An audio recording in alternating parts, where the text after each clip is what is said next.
Sur la présentation du projet mené par l'Université de Toronto sur la réception dans le monde du livre Le Capital de Karl Marx.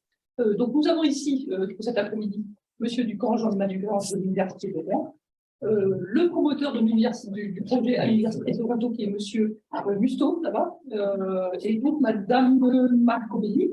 Vous êtes aussi de l'université, vous êtes d'une université italienne? Non, j'ai travaillé à Avignon. Avignon, voilà. Entre la France et l'Italie. Hein. Oui, mais aussi sur le pôle. Oui, et donc, parmi nous aussi, Mme Gaxi, ici, qui est responsable directrice de l'association, de la fondation, ça y est, j'y suis, Gabriel Pellet, ça y est, excusez-moi. Voilà, sans plus tarder, je passe la parole, c'est M. Ducamp qui va... Oui, tout à fait. Merci Madame la directrice, merci beaucoup aux archives départementales, notamment à Pierre Bochu qui fait l'honneur aussi d'avoir co-organisé cette journée pour nous accueillir aujourd'hui. Merci évidemment à Marcello Musto d'avoir traversé l'Atlantique pour venir faire un certain nombre de conférences et nous parler du projet, donc de l'histoire globale de la réception du capital de Marx. Bon, au risque d'être redondant pour les personnes qui sont au courant de la globalité du projet, je vais quand même rappeler quelques éléments sur la façon dont ce projet se déroule et va continuer d'ailleurs à se dérouler pour la partie française. Pour vous dire les choses simplement, deux initiatives se sont un petit peu croisées. Elles se sont croisées, si je puis dire, tout à fait positivement. D'une part, la volonté du Musée de l'Histoire vivante de Montreuil qui voulait faire une exposition sur la réception de Marx en France, sujet sur lequel moi-même et quelques autres, nous avions déjà travaillé il y a quelques années. J'avais coordonné un ouvrage avec Anthony Burlot, que je salue au passage, qui est ici présent. Marx, une passion française, paru à la Découverte en 2018. Donc, on avait lancé un peu relancer le chantier de la réception du marxisme en France. La question des traductions, des usages politiques. Donc, tout ça nous paraissait important. Il y a eu un certain écho de ces problématiques. Un des échos, je le signale au passage parce qu'on va être aussi dans le monde anglophone aujourd'hui, c'est que cet ouvrage Marx, une passion française vient d'être publié en anglais, donc ce mois-ci, chez Brill Academic Publisher, donc Marx, a French Passion, avec un sous-titre complémentaire, d'ailleurs, The History of the French and Political Life, quelque chose comme ça, mais en tout cas, une version qui... en anglais qui a déjà eu d'ailleurs, qui vient de paraître, mais on a déjà quelques commentaires qui nous reviennent, qui montrent qu'il y a un intérêt spécifique pour cette histoire de Marx en France à tous les niveaux. Donc ça, c'était un élément important. Et puis Marcello Musto, donc parallèlement à cette volonté de Musée de l'Histoire vivante de faire une exposition autour de ces thématiques, était en train de lancer un projet qui n'a évidemment ensuite a abouti, mais ce n'était pas forcément gagné d'avance. Je le dis parce que quand on soumet un projet, tout le monde, un certain nombre de gens dans cette salle savent que il faut soumettre les choses, il faut organiser. Et une des conditions de ce projet, c'était de travailler sur la réception de Marx dans le monde, comme vous le voyez derrière moi, et plus exactement sur la réception du Capital, donc du principal ouvrage, un des ouvrages les plus connus de Karl Marx, et de prendre les différentes déclinaisons possibles. Les traductions, la réception politique, la réception intellectuelle. Donc ça se mariait bien avec ce que nous avions déjà fait quelques-uns. Et nous avons donc soumis ce grant, donc à ce qui s'appellerait en français au Conseil de la recherche canadienne, si vous voulez, pour ceux qui adorent les sigles français, c'est l'équivalent de l'Agence nationale de la recherche, ou comme c'est un peu plus gros, l'équivalent de l'ERC européen, qu'importe. Et donc nous avons soumis ce grant, pas uniquement justement dans un cadre purement universitaire, puisqu'un de ses intérêts, c'était de mobiliser aussi des musées et des centres d'archives pour que justement ce soit une histoire un peu globale, pas uniquement au sens géographique, mais au sens intellectuel de la réception du capital. Donc, dans le cadre qui était en train parallèlement de se préparer de l'exposition, donc solliciter effectivement deux principaux partenaires, le Musée de l'Histoire vivante de Montreuil et donc les archives départementales de Seine-Saint-Denis, qui s'imposaient de fait, puisque même si ça ne se résume pas à l'histoire du PCF, la réception de Marx et du marxisme, vu la richesse des fonds du PCF ici, l'histoire du PCF et notamment la richesse des fonds aussi privés, particuliers. Bon, je ne vais pas vous faire la liste de tous les projets qu'on a fait, mais comme on travaillait les uns et les autres aussi sur le Centre d'études et de recherche marxiste, sur un autre profil, ça correspondait bien, ça nous intéressait, donc on a essayé de mettre tout ça ensemble. Et ce projet donc a abouti et a été accepté, ce qui nous a permis tout simplement d'avoir des moyens pour travailler. Et un des éléments et un des produits, et je vais laisser ensuite la parole à Marcello Musto qui en dira un peu plus. Alors, Rick Lafont, le directeur du musée d'histoire, me pardonnera de ne pas reparler trop de l'exposition aujourd'hui sur Marx en France, qui s'inscrit là-dedans, mais je pense que tous les gens présents ici ont reçu la même newsletter, donc il y a suffisamment d'informations.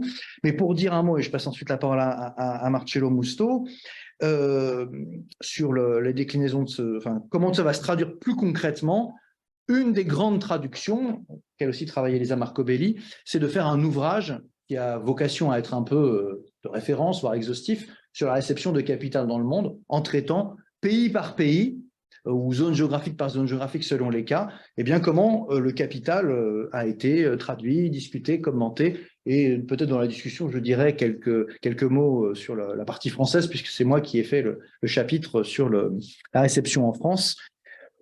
Juste pour présenter peut-être en 2 mots Marcello Musto, que tout le monde ne connaît pas forcément, bon, même si tout le monde aura compris qu'il est de l'université de York. Et oui, je précise, excusez-moi, à force d'avoir peur d'oublier les autres partenaires, je n'ai pas signé que mon université de Rouen a été partenaire, mais vous voyez, là, je vois les directeurs des archives et des musées, donc je me dis, je vais les oublier, c'est pas grave. Donc je précise que mon université est aussi partenaire et ce qu'on appelle co-applicante du projet pour la partie française, mais qu'importe. Donc Marcello Musto est professeur à l'université de York, au Canada, à Toronto, vous l'aurez compris, et c'est un des spécialistes les plus reconnus sur Marx et sur l'histoire du marxisme.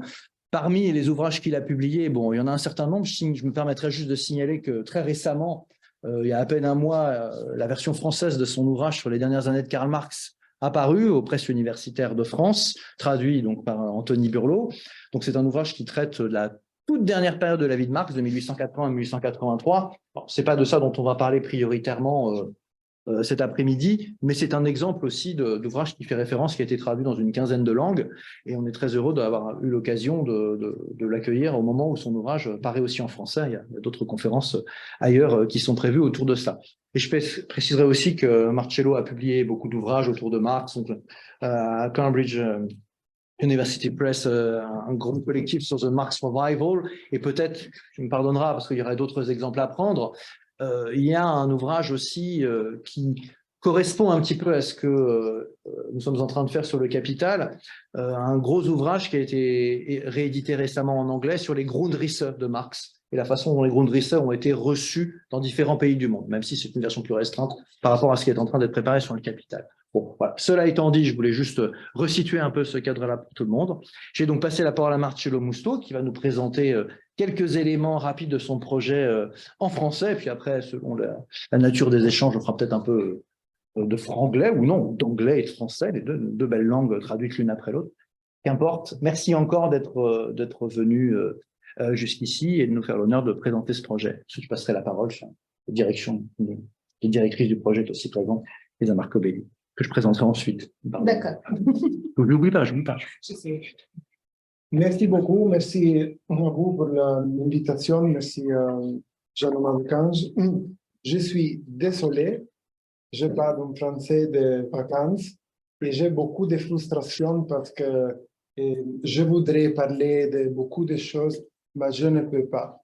J'ai Anthony Bourla, mon ami et traducteur, et Elisa, et votre patience. Et j'espère qu'il y a beaucoup de demandes et que je peux parler en napolitaine, en italien.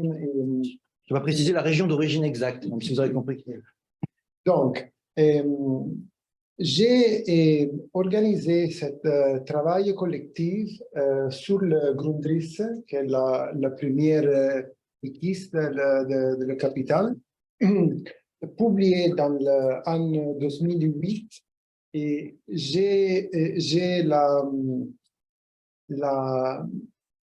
l'intention d'étudier la réception et la diffusion de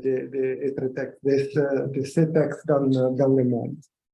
Mais le Grundrisse était un texte compliqué, mais facile en comparaison avec le Capital, parce que j'ai découvert avec beaucoup de collègues que le Grundrisse était traduit dans 20 langues dans le monde. Le Grundrisse est un texte que Marx a écrit pour soi-même, hein? Mais a été publié dans 10 millions d'exemplaires. Mais je n'ai été la possibilité de cette génération qui a célébré le centenaire de Marx.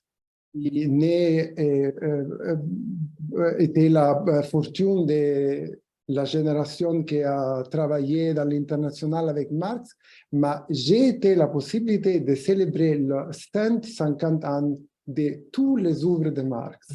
Et donc, j'espère que a la possibilité d'organiser un livre sur les 150 ans de la capitale. Et j'ai été beaucoup arrogante, comme Marx. Parce que Marx écrit le Capital ici en Paris, et en Paris, il a écrit, bon, je vais lire le livre de Smith, de Ricardo et Engels, je vais le terminer dans le prochaine année. Et j'ai dit à mon compagnon en Toronto, de le Marx Collegium, nous organiserons le livre sur la diffusion de la capitale dans le monde. Et je l'ai commencé dans les années 2016. 16. Et j'étais ici, qui travaille pour le terminer, et le livre sera publié le prochain année. Mais j'ai fait beaucoup avec beaucoup de collaborateurs, beaucoup de discoveries. Découverte. Découvertes. Parce que c'est clair, il n'y a pas un livre ou un article ou une archive dont donc vous pouvez connaître le numéro de la traduction du Capital. Et j'ai commencé dans 2006 avec beaucoup de difficultés et j'ai écrit 15 000 emails, 20 000 emails, je pense.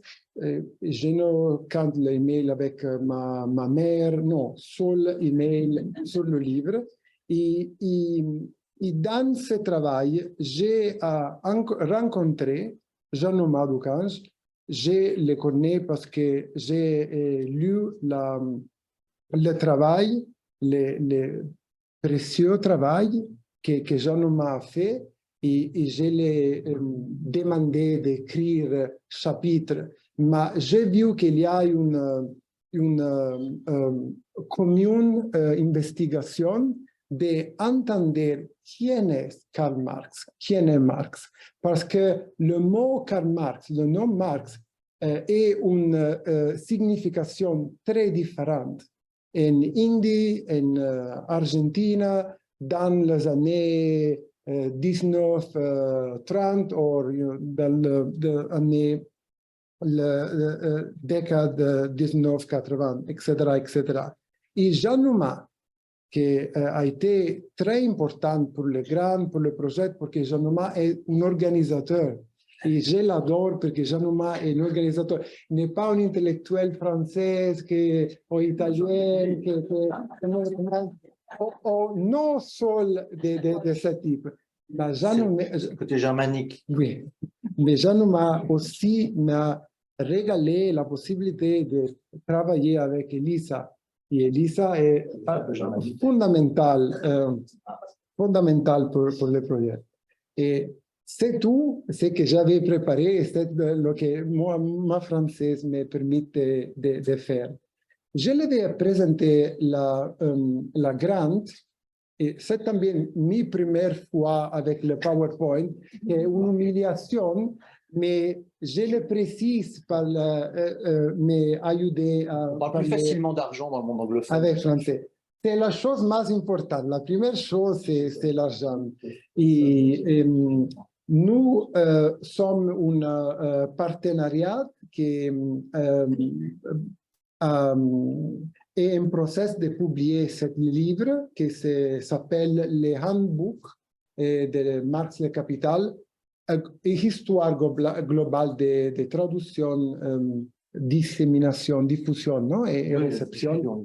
Et c'est un livre qui sera publié dans la Routledge, un livre de plus de 1000 pages. C'est un livre de 10 millions de palabres. et qui ici son caractère comme 13 millions de caractères. Es un livre qui s'inspire à la capitale, parce que c'est un livre qui est très utile si tu as une fenêtre ou une porte et tu précises le livre pour le coloquer stratégiquement. C'est un livre qui est un cap dur aussi. Bon, et j'ai commencé le projet avec la publication du livre avec Routledge dans le 2019, Critique and Alternative to Capitalism, qui est une réinterprétation du capital en fonction de le nouveau problématique de l'agent politique. Il y a beaucoup de gens qui pensent que Marx ne l'intéressait pas l'écologie. Il y a beaucoup de gens qui pensaient que Marx ne l'intéressait pas le colonialisme, la critique il n'y a pas aussi, et il y a beaucoup de nouveaux matériels et nouveaux scholarships, études sur Marx. Il y a le Marx Revival et también un petit peu d'autopromotion de le livre qui a traduit Anthony. Mais dans ce livre aussi, il y a une part où c'est parle parce que Marx, il n'y a pas complété le capital. Et c'est la première publication de la grande, de notre collaboration, qui est le premier livre dans le monde non français, et peut-être aussi en France, complètement dédié sur le capital, sur la très connaître édition française qui ne connaît pas dans le monde non français. Il y a beaucoup de chercheurs, de jeunes professeurs français qui ont participé dans ce livre avec très connus professeurs de le monde américain, anglais, comme Kevin Anderson, Terrell Carvel et autres personnes. Bon, le partenariat de recherche est une équipe qui comprend 6 directeurs de recherche. Jean Numa est un des 6, il est le plus important, bien sûr. Il y a 8 collaborateurs et il y a beaucoup d'auteurs de les livres. Il y a le table de matières que ce n'est pas complet parce que Elisa et moi, ce travail, mais j'aimerais de les circuler. Parce que les livres se peut considérer comme une liste de pays, mais il y a pays très compliqués comme l'Indie. Dans un pays, tu as 9 langues. Et le projet est un projet organisé sur l'étude de le capital dans le pays et dans les langues où le capital a été traduit complètement, nos éditions partielles. Donc, il y a beaucoup de partenaires parce que j'ai organisé une coopération avec 7 instituts de recherche, 4 archives, 2 musées. Il y a aussi le musée d'histoire que j'ai visité aujourd'hui et también les archives de la Seine-Saint-Denis. Et merci beaucoup, Jean Numa, pour avoir organisé cette collaboration. Mais il y a beaucoup d'instituts très importants, comme la Claxo en Amérique latine, qui est l'institution plus importante, ou il y a, no sé, l'Institut d'histoire sociale en Amsterdam, ou les archives de Moscou, qui sont les 2 institutions où est le matériel originel de Marx. Ici, le nombre de collaborateurs, de co-applicants, Jean Numa est là. Il y a collègues de tout le monde Mais bien sûr, la plus importante, c'est la Research Coordinator Elisa, mais il y a collègues de Tokyo, de l'Afrique, il y a aussi Pôle Nord. C'est une information importante parce qu'il y a une nouvelle traduction à l'anglais de Le Capital qui sera publiée l'année prochaine dans la Princeton University Press et nous avons organisé un partenariat aussi avec la traduction. Ça explique parce que le gouvernement du Canada nous a donné beaucoup d'argent par organiser. Ça n'explique pas, ça explique un petit peu. Et, il y a aussi beaucoup de collaborateurs très connus dans le marxisme international. Bon, le partenariat représente une initiative interdisciplinaire parce qu'il y a collègues et professeurs qui sont sociologues, philosophes, histoire, politique.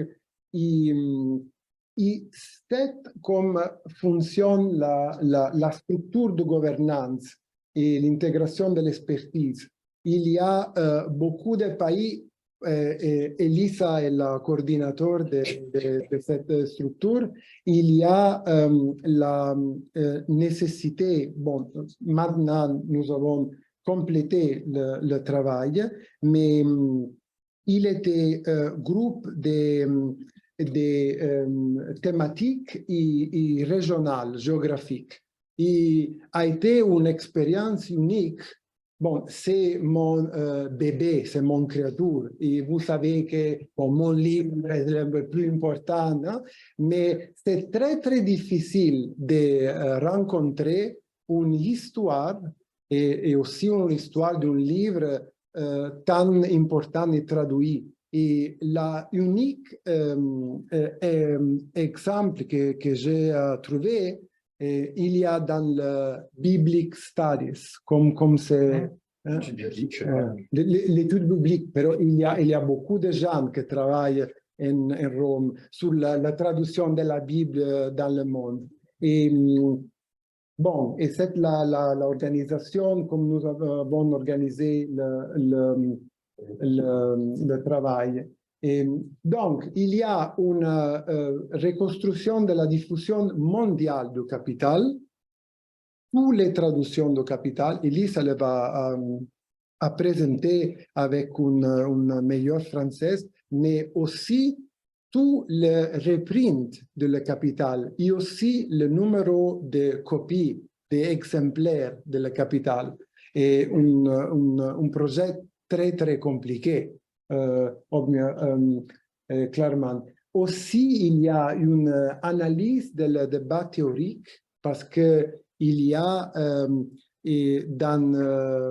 le chapitre, il y a la part sur la diffusion, mais il y a aussi la part sur la réception théorique et la réception politique aussi. Hein? Et le président qui a lu Marx, qui connaît le Capital, etc., etc. Et aussi, il y a une part très compliquée qui sera développée aussi dans les prochaines années, qui est sur l'évolution des concepts de capital. Parce que Marx a écrit le Capital dans 78, 72, et l'édition française, et la très connue version d'Engels. Il y a beaucoup de changements, oui, et il est très, très compliqué. Et ici, il y a un petit peu de photos, parce que Jean-Thomas m'a dit que c'est important de montrer la photo. Mais c'est un exemple de le travail sur l'édition. C'est la langue, le volume 1, le livre, première, deuxième, troisième, et c'est bon, je vais le dire, une histoire. Je pense, parce que Elise et moi, compte le numéro de l'exemplaire, que nous parlons de 28 millions d'exemplaires.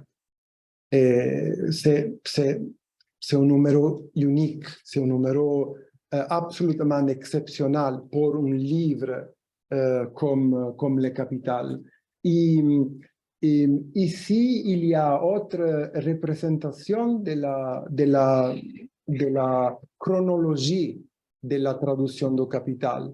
Mais je n'ai terminé autre graphique qui serait le graphique de quelle traduction, de quelle version du Capital ont été traduit la version dans les autres langues. La plus importante est la version d'Engels, et la quatrième version du Capital, mais aussi la version française a été très importante, et c'est la autre partie de la graphique. Et il est très important et intéressant voir qu'il y a un nouveau intérêt pour Marx dans le sud du monde, avec beaucoup de nouvelles traductions. Et bon, nous discuterons sur le thème. Faites la photo de le livre apparaître janvier 2024. Et merci beaucoup pour l'attention et je suis désolé pour mon français. Merci beaucoup pour cette intervention. Et je vais donner directement la parole à Elisa Marco-Belli, donc qui est Research Director, c'est ça le projet, si je comprends bien. Et bref. Qui est docteur en histoire contemporaine, donc qui enseigne actuellement à l'Université d'Avignon et qui a participé préalablement à un certain nombre de projets de recherche, dont certains projets liés à l'Université de Rouen, et qui par ailleurs a publié un assez grand nombre d'articles et un ouvrage issu de sa thèse sur les relations entre socialistes français, allemands et italiens fin 19e, début 20e siècle. Et parmi les publications à venir, donc il y a un colloque qui avait été fait sur la question du pacifisme et du rapport qu'ont les socialistes au pacifisme sur la longue durée, qu'on a organisé il y a quelques années, qui paraîtra dans cette direction prochainement. Mais en attendant, ça ne suffisait pas comme activité passionnante de coordonner ce colloque. Et la Marco-Belli s'est aussi lancée dans la coordination, de la coordination de ce projet. Et va donc nous prendre quelques exemples plus concrets de la façon dont on coordonne ce projet. Vous aurez remarqué la forte présence italienne donc, dans ce projet. Je n'osais pas le dire, de la dissémination, pour prendre le vocabulaire, des Italiens à travers le monde. Non, mais je le dis parce qu'évidemment, dans l'histoire du marxisme, l'Italie a quand même compté un petit peu. Mais il y a une logique de dissémination qui est intéressante et spécifique, on pourrait dire. Mais bon, qu'importe, je m'arrêterai là sur ces considérations. Voilà. Merci. Merci à la présentation de Marcel aussi. Bonjour à tous. Donc, moi, je vais vous présenter un peu plus précisément ce que j'ai fait, qu'on fait concernant les livres, donc les handbooks dont Marcel a parlé. Je pense que je parlerai dans les prochaines années du projet plus large parce qu'en ce moment, je m'occupe en fait plus spécifiquement du livre. Donc, je reprends un peu ce que Marcel a déjà dit et je l'approfondis. Vous avez vu, il y a la table de matière qui passe, je ne sais pas où elle est là, où est-ce qu'elle est arrivée. Donc, en fait, les livres consistent à plus que 60 chapitres. Et ça, chaque chapitre est dédié à un pays différent. Ça, Marcello l'a déjà dit. Sauf quelques exceptions où un chapitre peut inclure plusieurs pays. Il y a un chapitre, par exemple, sur Égypte, Syrie et Liban. Là, moi aussi, j'ai un peu de confusion de langue après en avoir parlé plusieurs dans la dernière heure. Voilà, mais il y a quelques exceptions donc avec plusieurs pays, mais en gros chaque chapitre est dédié à un pays. Dans chaque chapitre, il y a bien entendu plusieurs paragraphes. On a toujours tenu à faire une introduction, une mise en contexte, en fait, bien entendu, de la traduction de Marx. Donc, un petit rappel sur l'histoire des gauches dans les différents pays, qui couvre donc les années et ça j'y tiens, de la première écriture du Capital, plus ou moins, jusqu'à aujourd'hui. Donc on arrive vraiment jusqu'au 2022-2023 à la fin de l'année. Et ensuite, on passe donc dans les travaux plus d'histoire, des sciences dures, je dirais.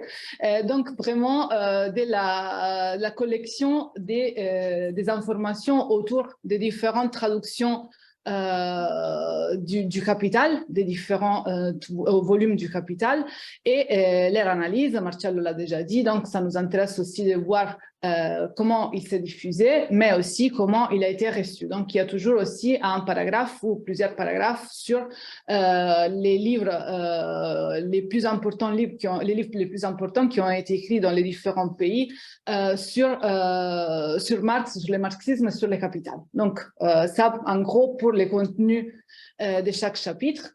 En ce qui concerne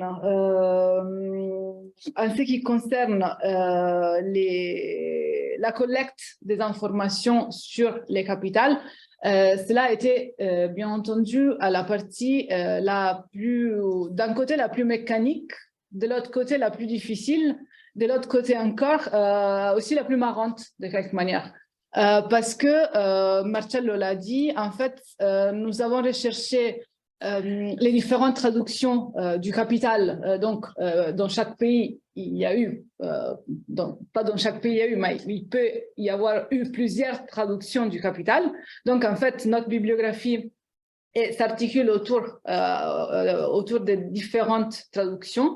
On allait chercher en combien de copies chaque traduction a été imprimée, mais on allait chercher aussi combien de fois elle a été réimprimée, en quelles années et combien de copies ont été imprimées pour chaque réimpression.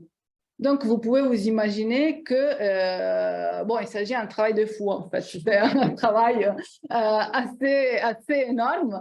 Là, ça semble simple de le voir comme ça dans de petits graphiques, mais en fait, vous verrez nos bibliographies. Moi, je suis très fière des bibliographies, j'espère toi aussi. Et comment on a fait ça?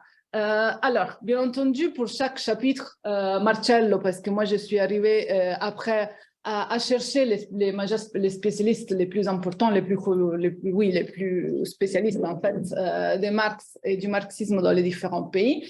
Vous devez savoir qu'il est une personne très précise. Donc, il a fait écrire des chapitres aussi plusieurs fois pour voir les meilleurs chapitres qu'on pouvait avoir. Donc, vous devez être sûr que vous aurez un ouvrage en fait très, bon, moi je dirais aussi des qualités, mais c'est sûr que je pense qu'on ne pouvait pas faire mieux en précision. Ça c'était clair. Donc ça, pour ce qui concerne l'écriture. Bien entendu, les différents auteurs nous ont donné des informations, mais nous ont pas donné toutes ces informations qui sont nombreuses qu'on demandait. Donc, en fait, on s'est retrouvé avec beaucoup de trous, tout simplement, dans les informations qui devaient être comblées. Et ça a été la partie dont je disais tout à l'heure la plus difficile, mais aussi la plus marrante, parce qu'on s'est mis en contact avec un nombre exceptionnel d'archives, des maisons d'édition, mais aussi tout simplement des personnes parfois volontaires, parfois un peu moins volontaires, un peu plus contraintes, qui nous ont aidés en fait à aller chercher toutes ces informations. Et je raconte toujours en fait les épisodes de l'Inde à mes amis, donc je peux les raconter aussi à vous. Marcello lui disait, pour l'Inde, on avait combien de langues? 6, 7, 8, 9 langues, je pense. 9.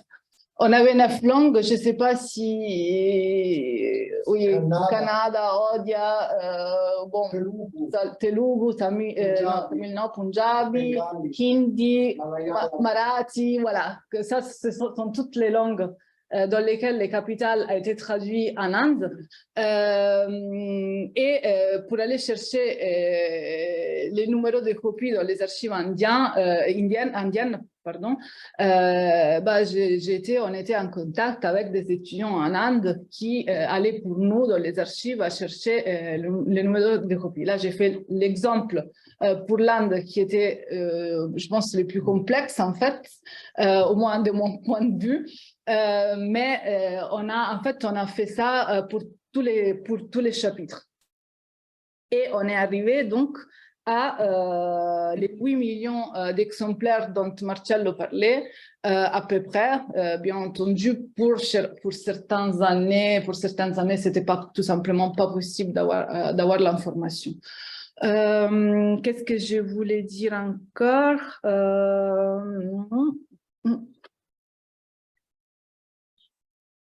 Je pense que c'est tout.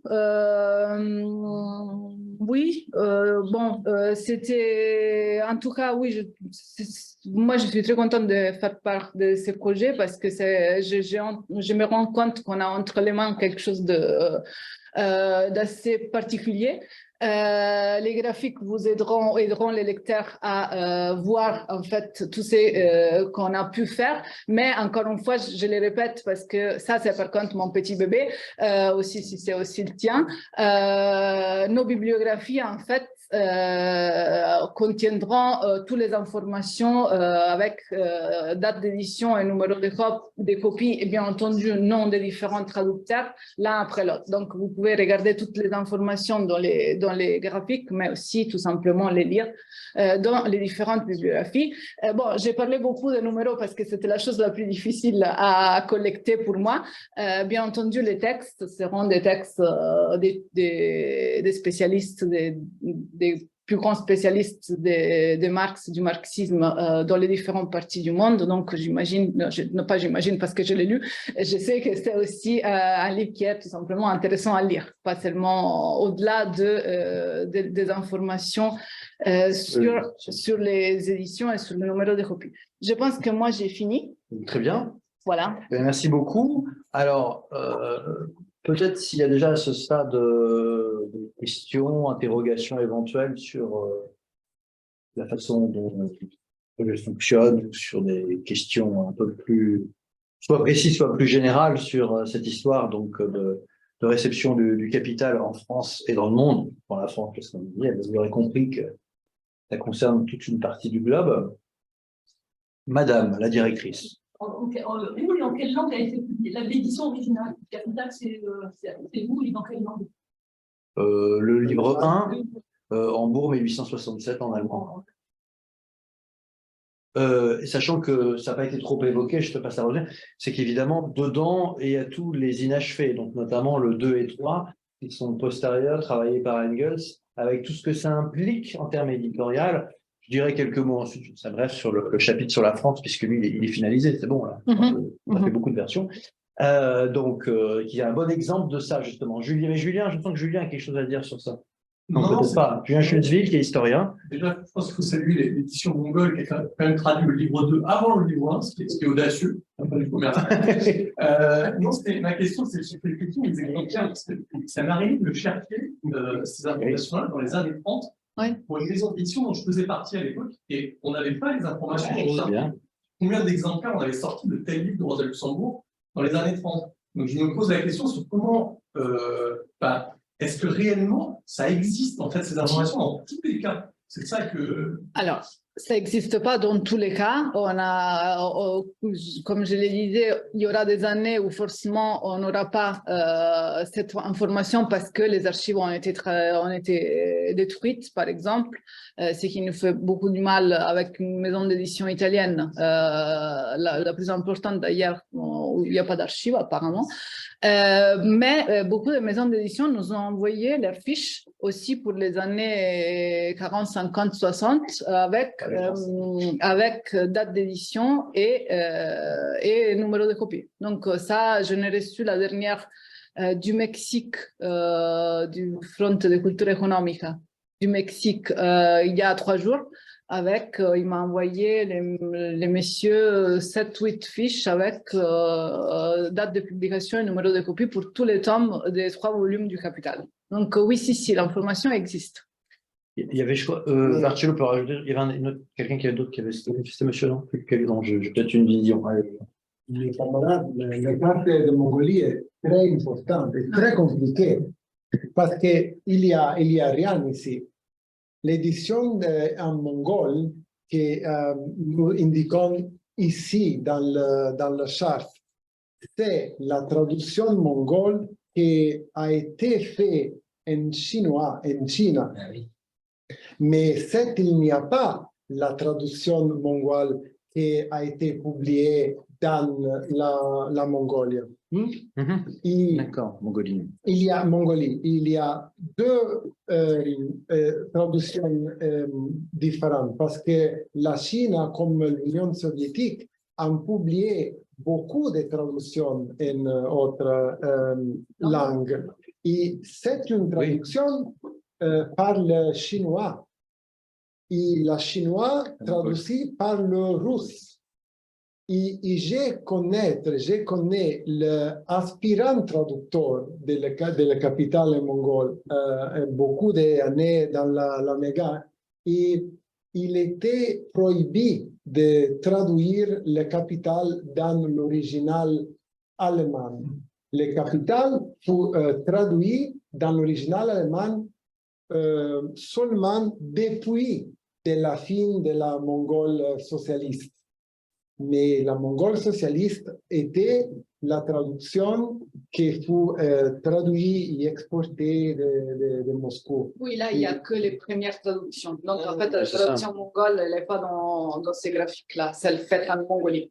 Et le second livre, le deuxième livre, c'est petit. Et c'est la raison parce qu'il a été publié avant le premier livre. C'était parce que tu penses que c'est une erreur.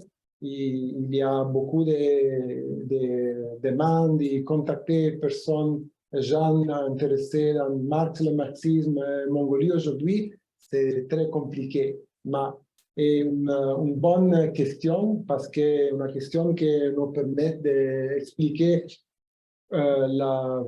comme a été compliqué le procès de gagner information. Merci. Pierre Bochu. 2 petites questions. La première, c'est est-ce que en coréen, c'est avant la décision de la Corée, est-ce qu'il y a 2 traductions aujourd'hui ou est-ce que c'est le même livre qui est diffusé en Corée du Nord, en Corée du Sud, potentiellement dans d'autres pays? Et la deuxième, c'est est-ce qu'il y a des pays qui ont interdit la diffusion des livres de Marx, notamment du Capital? Est-ce qu'il y a des interdits politiques connus? Bon, clairement, les pays qui ont prohibé la diffusion de Marx sont les pays communistes, comme la Corée du Nord ou le Vietnam. Il n'y a pas de publication de Marx. Et la Corée du Sud est très active dans la traduction de Capital et aussi dans la publication des livres sur Marx. Il y a une très petite gauche. Et c'est intéressant de vous informer que la dernière traduction du Capital, du livre, du premier livre, je nomme Le Capital, publié l'an dernier, a été traduit dans le français. Du français. Du français. Le coréen aussi est précisé de la traduction française de la charte des rois. Et la dernière traduction, je pense que la 4e traduction du livre premier du Capital, mais il n'y a pas de comparaison entre la Corée du Sud et la Corée du Nord. La Corée du Sud, la gauche est très très petite, mais il y a beaucoup de traductions, d'activités, aussi de collègues qui participent à la MEGA, au projet de la œuvre complète de Marx et Engels. Et dans la Corée du Nord, il n'y a pas de diffusion de Marx. Et le Vietnam, c'est très similaire. S'il y a d'autres demandes, interrogations, je peut-être préciser oui, monsieur, allez-y, deux, trois choses sur la France. C'est peut-être pas évident pour tout le monde en plus. Monsieur.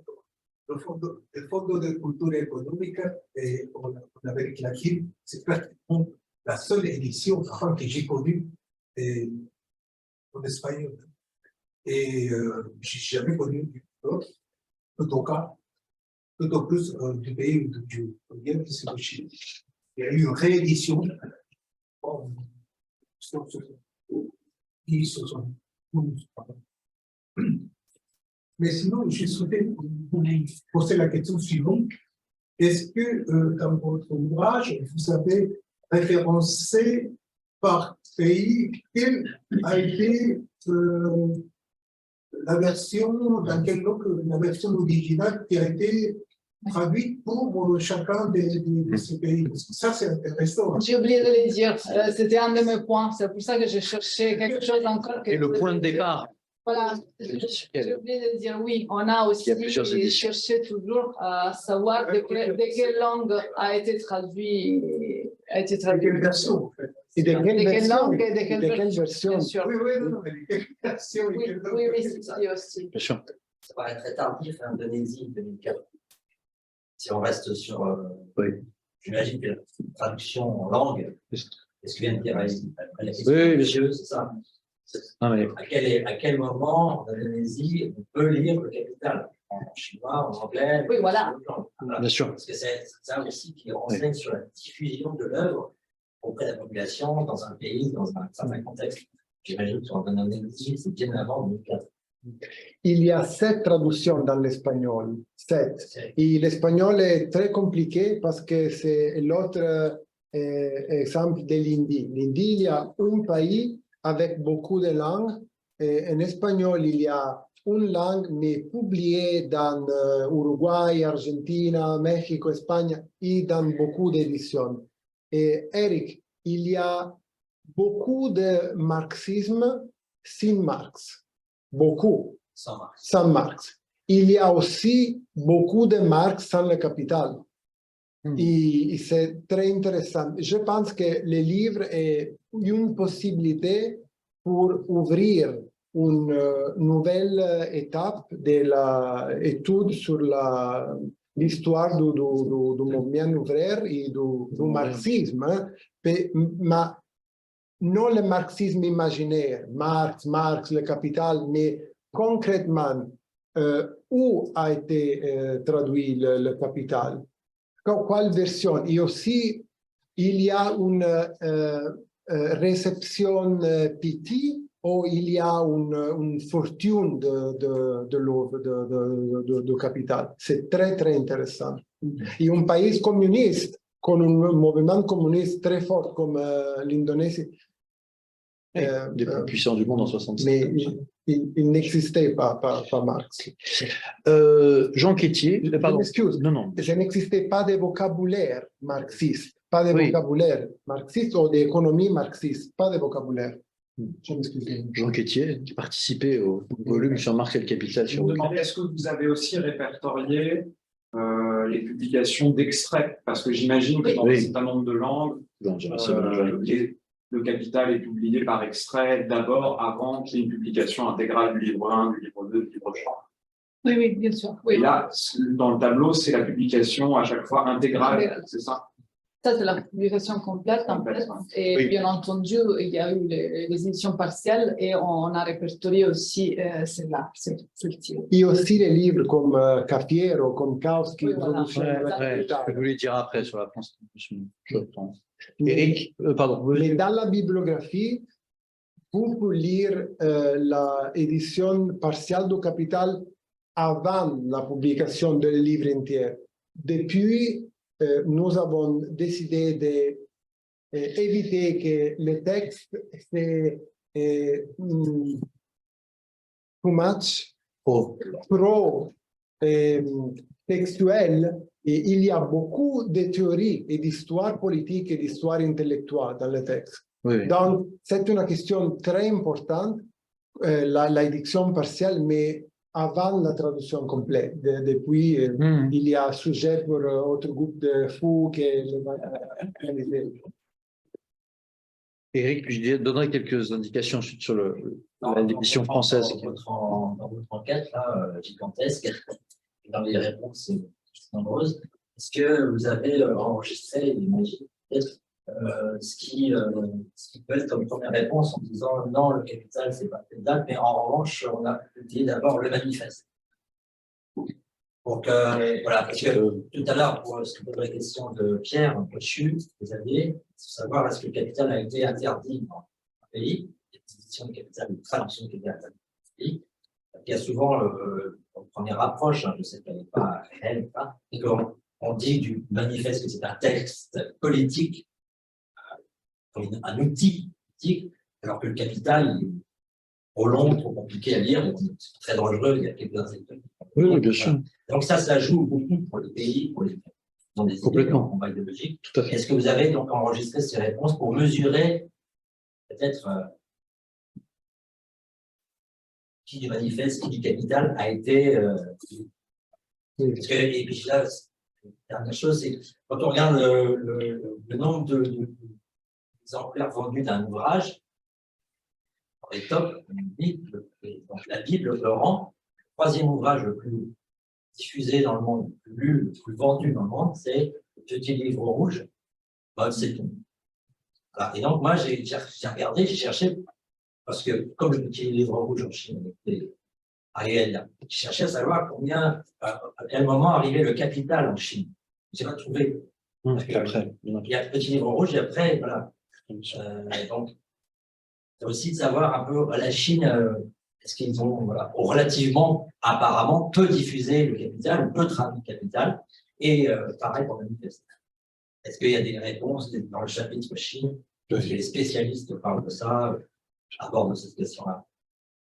Il y a une étude très importante publiée par Feltrinelli sur le manifeste du Parti communiste, mais l'étude est jusqu'à le 1934. 1934. Je pense qu'il est absolument impossible d'organiser avec ce niveau de systématisation une recherche dont tu peux dire le numéro de copie de le manifesto a été blablabla. Bla bla. Je pense qu'il est impossible. Mais je suis très content que cet projet et recherche a été focalisé sur le capital. Parce que Marx est beaucoup de choses, mais Marx est surtout le capital. Et je pense que la pensée économique, la critique du capitalisme de Marx, et qui est Marx, quel est le marxisme, et se peut entendre avec le capital. Mais je pense, Eric, que c'est impossible avec le manifeste. Beaucoup d'éditions. Très bien. S'il n'y a pas d'autres questions, je vais peut-être vous donner juste quelques indications sur la façon dont on a travaillé collectivement sur la France, parce qu'en plus, c'est typiquement l'édition française. Ça rejoint toutes les questions que vous posez, c'est-à-dire que le français a servi évidemment de langue médiateur avec toute une série d'autres espaces, et l'édition française elle-même est considérée comme une œuvre à part. Donc, pour juste dire quelques mots, je m'excuse auprès de ceux qui connaissent ça déjà par cœur, mais il y a une première édition française d'abord du Vivant de Marx, il y a très peu d'autres langues, pour le russe, et qui a apparu entre 1872 et 1875, qui est l'édition dite La Châtre-Roi, du nom de l'édition et du traducteur, et qui est une œuvre qui a été relue en langue française par Marx. Marx maîtrisait parfaitement le français, il a même écrit quelques textes en français, un ouvrage, Misère de la philosophie, etc. Et comme il y a des différences entre l'édition française et l'édition allemande, qui vont au-delà de l'érudition, notamment sur quelques points, bon, j'avais regardé de manière un peu plus détaillée sur les questions coloniales, sur les questions on dirait, de multilinéarité aujourd'hui, que ça ne s'applique pas qu'au capitalisme britannique, mais qu'il faut tenir compte d'autres réalités. Donc ça, c'est très important. Et sur l'édition française elle-même, ce qui est intéressant dans ce que vous faites, ce qu'on avait fait modestement il y a quelques années avec Anthony sur le côté francophone, c'est qu'il y a par exemple toute la dimension Afrique francophone, anticoloniale, qui est très présente. Et parfois, ça ne passe pas par la France. Parfois, c'est des éditions françaises depuis Moscou qui sont exportées directement en Afrique francophone, et ça concerne le Capital, puisqu'il y a parfois des ouvrages, des anthologies, où il y a des extraits importants du Capital. Et comme vous avez une édition française, entre guillemets, originale, que Marx a relue elle-même, ça n'a corrigé. et corrigé, relu et corrigé, bien sûr. Ça n'a pas la même signification que les débats ultérieurs sur tel traducteur, tel courant politique. C'est Marx lui-même. C'est un des enjeux éditoriaux, d'ailleurs. Voilà. Bon, pour dire un peu pêle-mêle les choses par rapport à la France, un point important, ça a été dit, il y a la question des bréviaires, de la vulgarisation, de l'appropriation. Bon, plein de gens, notamment des groupes militants, ont appris les grands concepts du Capital sans l'ouvrir. Soit ils ont entendu parler du Capital dans des écoles de formation, appuyés sur des petites brochures, des petits cours, etc. Et ça compte évidemment dans cette histoire-là. Sinon, vous faites, entre guillemets, une histoire uniquement purement intellectuelle. Ensuite, il y a ce que posait Eric comme question. Alors, c'est intéressant le rappel que tu fais par rapport au manifeste du Parti communiste. Alors, moi, pour la France, je peux faire le parallèle parce qu'il y a quelques années, alors, avant qu'on se connaisse, on m'avait demandé, Barbara Cassin avait fait une exposition au Mucem à Marseille sur les routes de la traduction. Et ils avaient choisi Marx, ils m'avaient demandé de faire la route de la traduction du manifeste du Parti communiste. Ils m'avaient d'ailleurs dit non, le Capital, c'est trop compliqué, laisse tomber, on fait le manifeste. Parce qu'il n'y avait pas du tout, il y avait plein d'autres auteurs, c'était Marx parmi 15 autres. Donc on a fait une route, même il y a tout un système informatique avec des flèches, c'était esthétiquement assez réussi, bref.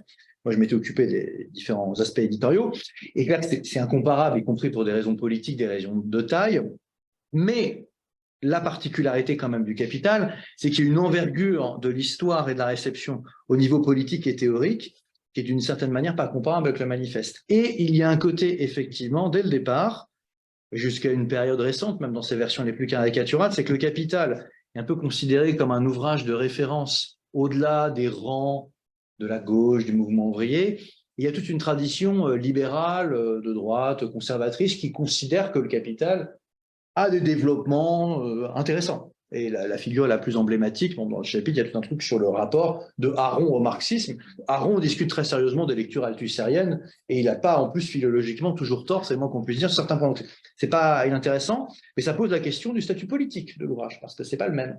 C'est difficile à maîtriser, donc c'est peut-être, entre guillemets, plus inoffensif que l'autre. Enfin, ça fait partie des enjeux qui se retrouvent certainement dans d'autres pays. Bon, sur la question éditoriale et du tirage, c'est important de savoir combien, même si les gens lisent pas forcément le livre, d'avoir les tirages. C'est particulièrement pénible, compte tenu on va dire, d'un pays qui est rentré, si je puis dire, dans la modernité depuis longtemps. La France, pour avoir des tirages d'exemplaires des différentes maisons d'édition, c'est un chemin de croix, hein. D'abord parce qu'il y a des maisons d'édition qui ont disparu. Il y en a qui se portent très bien, mais qui ne veulent pas communiquer leurs chiffres. Lesquels. Il y en a qui ne donnent pas accès à leurs archives, il y en a qui vous répondent très poliment, cher monsieur le professeur, nous informons que nous ne vous donnons pas accès à vos archives. Voilà, donc des grandes maisons d'édition qui ont pourtant publié Marx, voilà, qui continuent à le faire. Donc il y a un espace possible de la reconstitution de tout cela, mais ce n'est pas forcément évident. Et Pierre Boischu, qui est là, sait bien que les archives des éditions sociales sont une histoire compliquée et que les chiffres les plus précis que j'ai trouvés, c'est parce qu'à une époque, je connaissais personnellement Lucien Sèvres, qui était anciennement directeur des éditions sociales, et personnellement Claude Mazoret, qui était lui-même ancien directeur, qu'ils avaient gardé quelques documents chez eux, ils ont bien fait d'ailleurs, entre parenthèses, et que là, on a quelques exemples de tirage du Capital dans les années 60-70. Et faire un tableau comparatif et exhaustif est extrêmement compliqué. Sur l'histoire politique et intellectuelle, quelques éléments, encore une fois, très rapidement. Alors oui, je signale juste sur les traductions que faut jamais oublier que le français était une langue beaucoup plus véhiculaire à une époque, et au-delà de l'Afrique francophone, il y a tout un espace d'Europe de l'Est, notamment au début du XXe siècle, qui est concerné par cette histoire. En Roumanie, le français était plus flux que toute autre langue étrangère jusqu'à une période relativement récente. Donc les traductions pouvaient se faire depuis le français plus facilement, tout simplement parce que les locuteurs étaient plus nombreux. Sur l'histoire intellectuelle et politique, très, très rapidement, bon, ce qui est intéressant, si vous voulez, dans le cas de la France, c'est que le Capital a été longtemps mal diffusé, mal édité, hein. Le PCF lui-même ne l'édite véritablement qu'à la fin des années 30, et il ne termine pas puisqu'on arrive à la période de la Seconde Guerre. et que il y a un Marx politique immédiat du manifeste, puis les textes de Marx sur la France, la guerre civile en France, tout ça est un peu privilégié. Et en même temps, vous avez quelques figures, bon, par exemple Jaurès, qui n'est pas celui qui a le plus le temps de discuter au niveau théorique, quand même discute un petit peu le capital, la polémique Bernstein-Kautsky sur la plus-value, les questions de paupérisation du prolétariat commencent un petit peu à intéresser. Et sur la longue durée, dans les hommes politiques, bon, j'ai pris un certain temps à recomposer ce débat à travers les archives parlementaires. C'était assez amusant parce que vous avez un débat entre Thorez et Mendès France dans les années 50 sur la paupérisation du prolétariat. Alors, vu de loin, vous vous dites, ouais, ces hommes politiques, ils s'envoient des invectives. Mais en réalité, il y a des lectures contradictoires d'extraits du Capital. Alors, je pense que c'est préparé en amont par leurs conseillers, je ne me fais pas d'illusions sur ce genre de choses, mais la paupérisation du prolétariat, et ça en plus, comme ceux qui savent, hein, ce n'est pas dans le livre 1, mais c'est dans les suivants, notamment dans le 3, vous avez toute une série de choses sur est-ce que le capitalisme mène automatiquement à la paupérisation en toutes circonstances et autres, ou est-ce que c'est relatif, absolu, ou est-ce que c'est fondamental? Là, vous avez un espace de la vie politique qui était concerné par le débat sur le capital. Ce n'était pas inintéressant à restituer.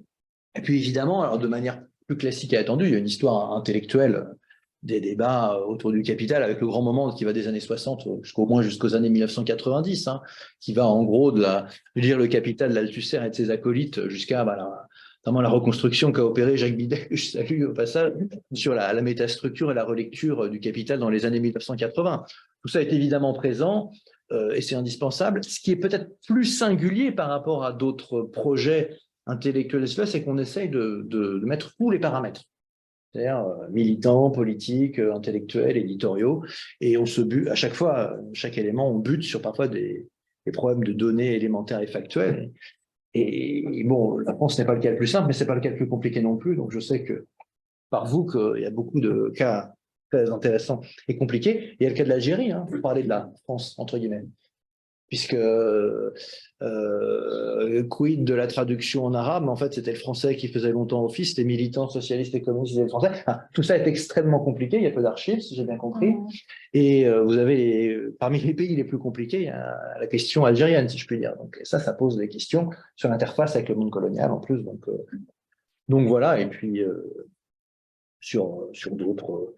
Alors, je ne sais pas si tout le monde, parce que j'ai pas tout lu, j'avais pris, on essayé de harmoniser avec d'autres, entre guillemets, grands pays. Il y a la question du vocabulaire aussi. C'est dans quelle mesure le vocabulaire marxiste ou marxien présent dans le Capital, les débats sur la coupure épistémologique, sur y a-t-il encore de l'aliénation dans le Capital, hein, continuent à... Est-ce que ces débats-là sont dans d'autres pays, notamment occidentaux, ou des pays à forte valeur théorique, si je puis dire, comme le Japon, la Chine, enfin, il y a eu toute une production intellectuelle, pas forcément évident, j'imagine, d'harmoniser les goûts de chacun, d'autant que certains ont peut-être des lubies, comme tout le monde, sur tel ou tel aspect, telle ou telle lecture de Marx. Mais enfin voilà, donc, ça fait des années. Hein. Oui, c'était prévu pour 2017, c'est ça, on avait commencé en 2016. Donc, voilà, ça vous donne... Et entre-temps, donc, on a fait pour se détendre une exposition, notre partenariat, pour changer un peu le registre. Non, mais ça fait partie de l'ensemble, voilà.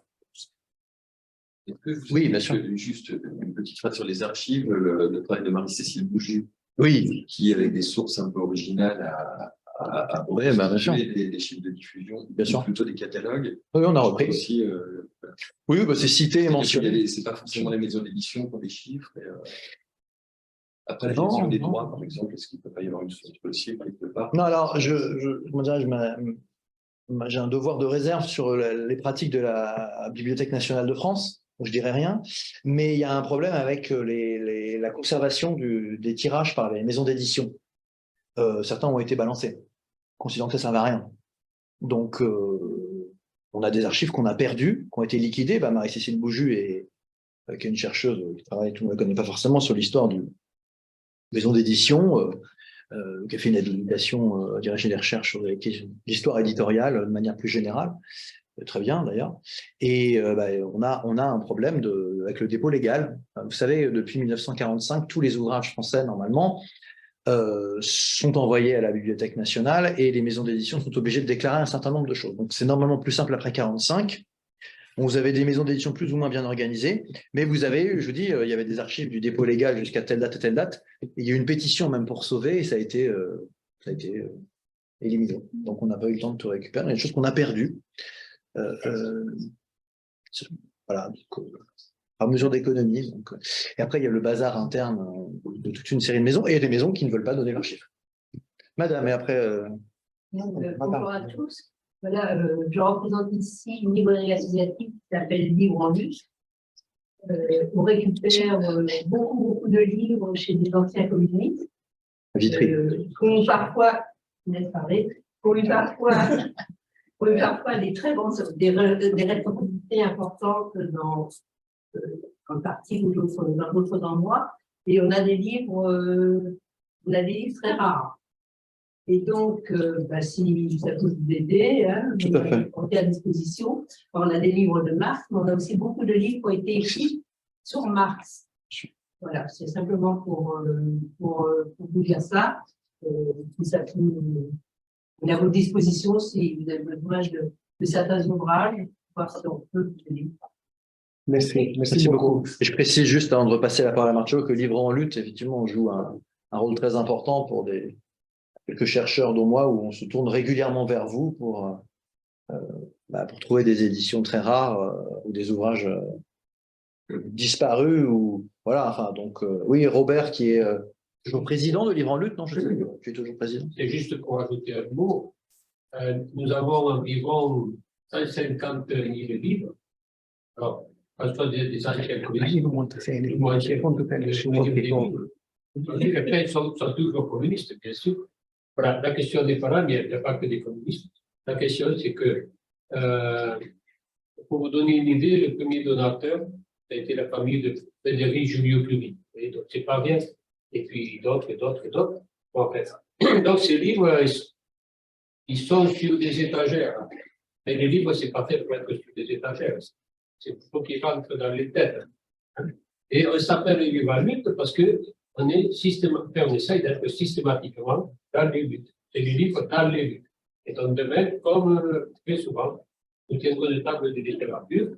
Et ce que je voulais dire, c'est que quand on regarde, c'est les livres de Marx que nous vendons le plus sur les manuels.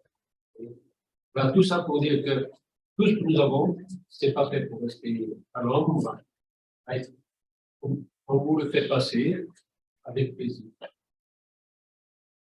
Merci beaucoup. Et on a une petite table là.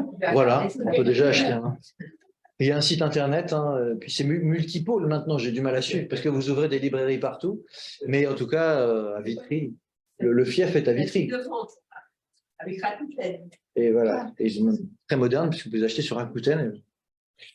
Et donc voilà, et effectivement, vous pouvez trouver, au-delà, même sur l'histoire, mouvement ouvrier, marxisme au sens large, et vous récupérez aussi des bibliothèques en fait, de militants, c'est ça, de familles, de bibliothèques, une partie des bibliothèques de Roger Garaudy. Alors, c'est pas le personnage qui est resté le plus sympathiquement dans la mémoire sur un certain nombre d'aspects, mais qui, évidemment, a joué un rôle important, non, mais c'est le moins qu'on puisse dire, dans les années 60. Parce que dans les livres, il y avait des coupures de presse. Dans les années 70, dans Le Monde, quand vous vous abonniez aux grandes séries des grands philosophes, vous aviez Kant, Hegel, Marx, Lénine, Garaudy, qui étaient considérés à l'égal. C'est l'histoire. C'est pas inintéressant. Bref, mais il avait beaucoup de livres, Garaudy. Mais ça fait nous approcher 10 000.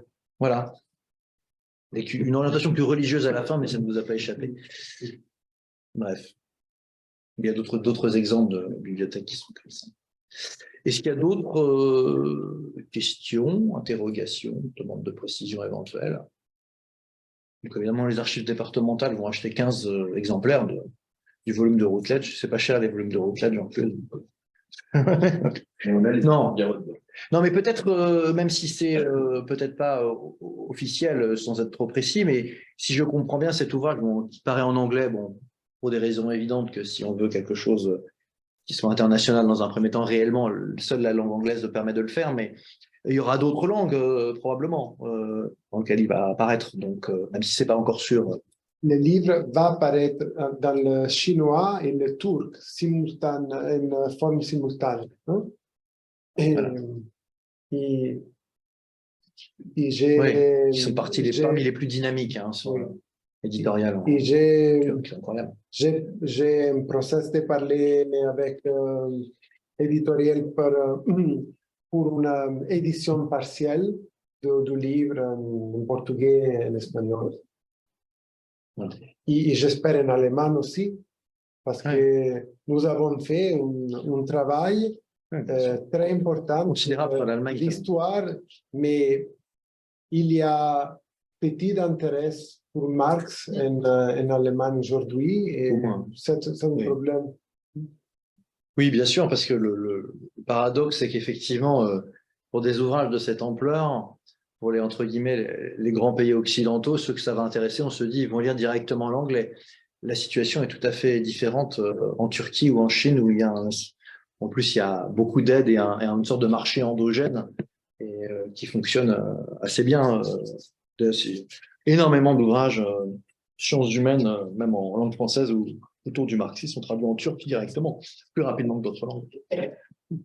Parce que dans les deux cas, dans deux configurations différentes, l'État, en fait, un peu comme le CNL en France, donne de l'argent pour les traductions, hein, parce qu'il y a aussi une dimension comme ça, hein, qui n'est pas sous-estimée, qui dit quelque chose de la circulation, le marxisme aujourd'hui sur les langues. On pourra peut-être envisager, mais c'est le problème. Alors l'Allemagne, c'est différent de la France, parce que l'Allemagne, le problème, c'est que l'intérêt pour le marxisme est vraiment extrêmement restreint en termes éditoriaux. C'est devenu enfin, tout petit, quoi. Vraiment, enfin, il y a des choses très passionnantes. Il y a quelques équipes de recherche, mais c'est vraiment tout petit. En France, pas la totalité, mais probablement au moins une partie de l'ouvrage pourrait être pensée pour faire une édition française. Je pense que ça s'envisagerait.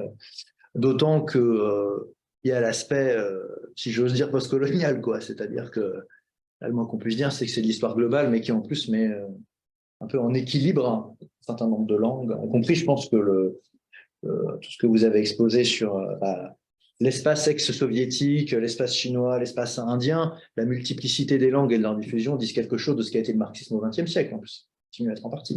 Les gens ignorent, pensent que c'est traduit dans quelques grandes langues, et il n'y a pas tout. Voilà.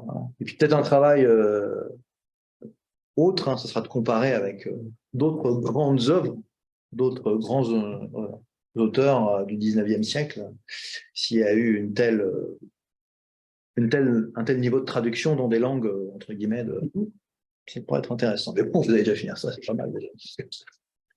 Le Louis Gexi. Ouais. C'était parce que pourquoi la deuxième langue, c'est le russe, c'est qui? C'est un individu, c'est un collectif? Comment vous expliquez que… Du temps de Marx, tu veux dire? Ah oui, Oui, c'est marrant que ce soit le russe. Du vivant de Marx, pourquoi le français, pourquoi le russe? Ah, ok. Pourquoi en premier le russe? Pourquoi les capitales? C'est marrant. En Russie, pourquoi? Après Parce que Marx était en contact avec un groupe de révolutionnaires russes, et Marx était beaucoup d'intérêt pour Russie. Donc, il était la possibilité d'individuer un traducteur. C'est ça. Individuer un traducteur est fondamental. Il y a tu femme, tu mari, il est traducteur. Et quand il y a un traducteur, personne capable, et dans le russe aussi, de formuler une terminologie économique très, très difficile. Et c'est la première raison. La seconde est qu'il y a beaucoup d'intérêt pour Marx dans l'intelligence, je nomme, de Russie, qui est contre le capitalisme. Voilà. Et donc, Marx a été élu dans l'aristocratie et l'intelligence russe, et aussi dans le débat du populisme russe, l'idée qu'il n'y a pas que passer dans le même suffrage, souffrance de capitalisme qui a passé le travailleur allemand, Angleterre, France, etc., etc. Et le capital a été traduit et aussi vendu, lu significativement en Russie avant que l'Union soviétique. Ouais. D'autres questions, interrogations? Merci beaucoup. Écoutez, merci beaucoup. Si c'est et on vous tiendra au courant des suites. C'est un petit Quelques mots sur Pierre le livre de Alors, bon, pour ceux qui s'intéressent, il y a une autre conférence tout à l'heure à l'École normale supérieure à 18h qui est plus orientée autour du livre de Marcello Osto qui a été présenté là. Donc, il y a effectivement cette information là oui, bah alors que j'ai diffusée. Donc, si quelques minutes, si ça te paraît possible, Jean-Lumas. Ah bah oui, on a encore un petit peu de temps. Donc, si tu veux dire quelques mots sur le livre, le dernier Marx, peut-être en rapport avec ce qui vient d'être dit un peu rapidement. Oui, est-ce que ça renvoie peut-être sur quelques questions sur, oui, sur Marx et la Russie, notamment, effectivement. sur la nation. Est-ce que tu veux que je parle? Oui, Est-ce que oui, tu bien peux- sûr, bien sûr, bien sûr. Il y a beaucoup de livres que j'ai lus dans ma vie et tout ouvre les livres, il y a la préfaction. Et dans la préfaction, le professeur a écrit « Je remercie mon étudiant et j'ai dédié ce livre à mon étudiant. Hein? » Il y a beaucoup de livres aussi. J'ai écrit ce livre contre à mon étudiante. Parce qu'il y a cette idée qui est très forte aujourd'hui dans le monde progressiste de l'université nord-américaine que Marx est un auteur qui n'a entendu rien de colonialisme, de critique du racisme, écologie, et question de genre, etc., etc. Donc, j'ai pensé que un livre qui parle d'un Marx qui est très connecté avec l'agenda politique contemporaine était utile. Et en même temps, il y a une nécessité d'écrire l'histoire de le dernier Marx parce que, comme je dirais depuis à l'école normale supérieure, je ne peux parler beaucoup ici mais il n'y a pas d'écrit de Marx entre la fin de la Commune et de la première internationale et la 83, l'an de la mort de Marx. Et beaucoup de lecteurs de Marx et étudieuses de Marx ont pensé que Marx était fatigué et il avait perdu la capacité d'écrire, de penser. Bon, il y a une justification pour cette génération de biographes de Marx ou d'étudieuses de Marx. Mais dans les années 1980, il y a beaucoup de publications des notes de Marx, des cadernes de travail de Marx ou des marginalia, comme Eric, comme le marginalia des livres de Lisa Garret sur l'histoire de la Commune de Paris. Oui, et il y a la possibilité d'étudier Marx qui a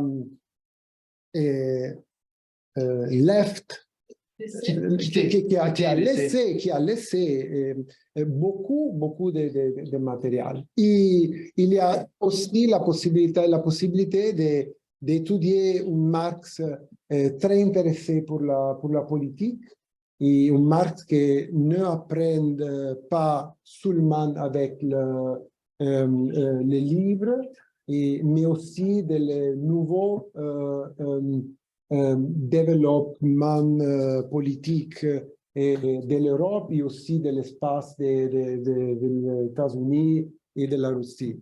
Et c'est tout. Je vais parler dans l'anglais depuis, oui. Vas-y, ne sera tant mal comme Est-ce que tu veux dire autre chose sur le livre? Peut-être juste préciser effectivement le contexte dans lequel le livre a apparu. Et puis, si vous avez des questions, y compris tu peux répondre en anglais, je peux traduire, il n'y a pas de souci, hein, s'il y a des demandes de précision. Bon, c'est vrai que c'est aussi dans le contexte en francophone, il faut voir qu'il y a énormément de choses qui ont été publiées on va dire, ces 20-30 dernières années, parce qu'il y a un certain regain d'intérêt à Marx, et qui en plus au niveau éditorial, effectivement, plus sensible, si on prend des chiffres de vente de diffusion que dans un pays comme l'Allemagne, par exemple, il y a beaucoup de choses sur le jeune Marx, sur le Marx de l'aliénation, sur le Marx parisien, sur ce qui est tout à fait intéressant. Et en plus, les problématiques d'aliénation sont liées aux problématiques contemporaines de critique du travail, donc c'est pas un hasard si on est revenu là-dessus. Mais d'un point de vue géographique et même théorique, comme ça vient d'être dit, le tout dernier Marx, c'est un Marx qui est globalement intéressant, assez sous-estimé aussi parce qu'il est plus difficile à appréhender, parce que c'est très, comme tu dis, des notes marginales, des annotations, des projets inachevés. Par exemple, son grand projet à la fin de son existence, c'est pas uniquement de finir le Capital, c'est d'écrire une histoire mondiale, donc une global history, comme on aimerait bien comme on les fait aujourd'hui, mais c'est à l'état embryonnaire. Et donc, pour rendre compte de tout ça de manière un peu synthétique et pertinente pour un public non averti, il fallait que quelqu'un fasse un ouvrage qui tienne compte de toutes ces recherches précises et en même temps qui soit suffisamment synthétique et entraînant pour que ça puisse toucher un lectorat plus important que le lectorat des marxologues avertis, qui, eux, en plus, n'ont pas besoin d'une traduction en français de l'ouvrage de Marcello, puisqu'il existe déjà en 15 langues, donc ils ont déjà le choix pour un certain nombre de choses. Non, mais c'est vrai. Et cet ouvrage-là a l'avantage d'être plutôt synthétique, plutôt entraînant, y compris dans l'aspect biographique, parce que c'est dramatique, la fin de la vie de Marx, en plus, hein, le personnel avec ses filles, les gendres qu'il ne peut pas saquer, enfin, les problèmes de marxisme en France. Il y a la France, en plus, là-dedans, hein, qui est pas... C'est le moment où c'est juste après, juste avant ces dates-là, qu'il rencontre Gued, etc. Donc, il y a un environnement intéressant. Donc, ça me paraissait utile, effectivement, d'aider à la publication de cet ouvrage. Bon, je le dis parce que c'est dans une collection dont je m'occupe au PUF, donc évidemment, mais c'est pas uniquement lié au fait qu'on travaillait ensemble là-dessus, c'est parce qu'effectivement, sur cet aspect-là, sous cette forme-là, en langue française, il n'existait rien. Et ce qui existe, c'est vraiment soit dans les toutes petites maisons, alors, et des éditions vraiment très tournées vers un public restreint. Donc, ça me paraissait être un ouvrage qui méritait d'avoir aussi une diffusion dans une langue comme le français. Je dis ça par rapport aux discussions qu'on peut avoir, parce qu'on en a beaucoup eu, sur qu'est-ce qui peut être traduit en français aujourd'hui. Parce que c'est le problème. Dans un pays où la plupart des académiques maîtrisent l'anglais, au moins la lecture, quand il y a déjà beaucoup de choses dans les grandes bibliothèques universitaires partout en France, en anglais, disponibles, pour passer le stade maison d'édition, livres sur des tables de librairie qui peuvent être achetés par quelqu'un, c'est pas la même chose. Et je peux vous dire, pour travailler pas mal avec les puces, vous avez remarqué mon côté représentant de commerce pour vendre le livre. Non, mais sérieusement, on est perpétuellement confronté en langue française à qu'est-ce qui peut être publié maintenant de ce type-là ou pas, vu l'ampleur de la diffusion de l'anglais. Vous savez, l'anglais, moi qui connais quand même assez bien l'histoire du livre, même les livres en anglais dans les années 1960 en France, vous regardez même sur le Sud-Oc, il y en a qu'on n'achetait pas. Donc en fait, pour les avoir, il fallait aller à Londres, aux États-Unis. Personne ne faisait ça, y compris chez les universitaires ou très peu. Maintenant, ça n'a plus rien à voir, y compris avec les plateformes numériques. Et typiquement, cet ouvrage-là n'est pas dans ce registre-là et mérite, c'est pour ça qu'il a été traduit aussi dans d'autres langues, c'est que on a un côté même narratif qui nous permet de découvrir un Marx que les gens ne connaissent pas, concrètement, et qui a un intérêt, notamment sur la question russe, les questions coloniales et autres. Hein. D'ailleurs, pour prendre un exemple, il y a un compte-rendu là de Petit dans Marianne, qui n'est pas du tout branché Marx. On lui a mis entre les mains, il dit ouais, c'est Marx les dernières années, qu'est-ce qu'il a fait? Puis bon, il a fait un compte-rendu disant ouais, mais on découvre un Marx, travailleur, qui bosse. C'est bien raconté, enfin voilà, et ça montre que ça pouvait effectivement, ça peut intéresser un public qui n'est pas uniquement un public purement marxologique. Effectivement, après je me tais, mais l'exemple de l'Allemagne là-dessus c'est intéressant parce que l'Allemagne parle des tout petits tirages de choses très intéressantes, etc. Mais il y a plus, enfin Jean qui est plus en contact que moi encore avec l'Allemagne, mais pourra me confirmer ou pas, mais il n'y a pas de choses comme ça un peu. Pas beaucoup de choses intermédiaires, on va dire. Au très grand public, on ne le touche pas, évidemment, mais choses qui peuvent prétendre à être vendues à des milliers d'exemplaires dans d'assez grosses maisons d'édition. Les puffs, c'est pas du tout de gauche, hein, c'est pas de droite non plus, mais c'est très général. Ce genre de choses est plutôt, enfin, je ne sais pas ce que j'ai pas tout en tête, mais me semble ne plus exister. Voilà. L'Italie, je connais, c'est un peu comme la France, mais peut-être un cran en dessous, je sais pas. Ça fait longtemps que j'ai pas suivi de près, mais donc bref, mais on est confronté à ces questions-là. Ce qui permet d'ailleurs, par rapport, on évoquait des chiffres de diffusion, sans rentrer dans le secret industriel, est-ce qu'il est vraiment diffusé? Comment il est le livre de Marcello? Est-ce qu'il est très diffusé? Oui. Ouais, bonne mise en place, ouais. Oui, et bonne. Je dis que je fais dans le commerce. Et les ventes. Les ventes, hein, moi je me fais virer sinon. Bon, J'ai un métier. Hein. Il y aura un tour en termes de chiffre de vente? Oui, chiffre de vente, c'est trop tôt, c'est il y a 3 semaines. Mise en place supérieure à la moyenne de ce que mettent les puffs en librairie. Ouais. D'accord.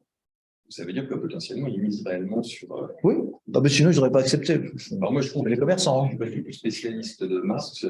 C'est un bon ouvrage de vulgarisation très positive, avec beaucoup de références, et ce croisement entre la biographie dramatique et les réflexions plus théoriques sur les apports, notamment des dernières années, où ça n'a pas forcément donné lieu à des ouvrages imprimés. Ça m'a absolument convaincu personnellement sur voilà, un lecteur français, je ne vais pas dire de base, hein, parce qu'il connaît quand même bien et quand même beaucoup d'autres choses. Mais, Et le séjour en Algérie, avec cette reconstitution d'un portrait de Marx, que je trouve assez génial quand même. Marx sans la barbe, je ne sais pas qui l'a dessiné, mais il fallait le faire. Et finalement, il fait très parlementaire de la 4e, de la 3e République. Tout à fait. Est-ce qu'on passe ça? Alors, c'est toi qui as identifié ce... C'est auteur anonyme, hein, c'est ça? Non, c'est pas l'auteur anonyme. Non, c'est une invention, c'est pas des... Créateur et origine inconnue. Non, mais... C'est une invention, non? Ce n'est pas la... Oui, j'ai bien compris. Oui. Jean-Louis m'a dit, tu sais, Marcello, la France est le pays du cinéma, et depuis le film... oui. Depuis le movie Le Jeune Marc, et je serai le protagoniste le dernier Marc, et Jean-Louis sera l'acteur si le... Il y a un scénario là. Voilà, donc on va écrire à Raoul Beck et on va lui demander ce qu'il en pense. On verra.